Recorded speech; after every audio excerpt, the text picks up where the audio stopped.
তো মোরগ পোলাও বানানোর জন্য প্রথমে আগে চিকেনটাকে আমরা সমস্ত রকম গুঁড়ো মশলা, ওই লঙ্কার গুঁড়ো, নুন, জিরের গুঁড়ো, একটু গরম মশলা দিয়ে আর একটু তেল আর সামান্য ঘি দিয়ে মাখিয়ে রাখবো, অবশ্যই কিন্তু হলুদ ছাড়া।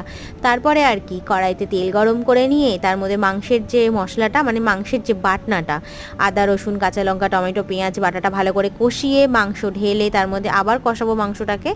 এবং দইটা আমরা পরে অ্যাড করেছি, দইটা আগে থেকে কিন্তু ম্যারিনেশনে দিইনি। আচ্ছা, মাংসে কষানোর সময় কিন্তু মাংসে আমরা একদমই জল দেবো না, সেই মাংসটাকে আলাদা করে কষিয়ে তুলে রাখবো। এবার সেই কড়াইয়ের মধ্যেই আমি ঘি দিয়ে গোবিন্দভোগ চালটাকে দেবো, তার মধ্যে দেবো নুন এবং পরিমাণ মতো চিনি। দেখো আমি এখানে কিশমিশও দিয়েছি। যখন চালটা তোমরা ভেজাবে কিশমিশটাও একবারে ভিজিয়ে নেবে। তারপরে কিছুক্ষণ ভাজা ভাজা করার পরে চালটাকে দিয়ে দেবো আমার কষা মাংসটা, দিয়ে ভালো করে আবার নাড়াচাড়া করে জলটা পরিমাণ মতন দিয়ে ঢাকা দিয়ে দিলেই রেডি আমাদের মোরগ পোলাও গরমা গরম।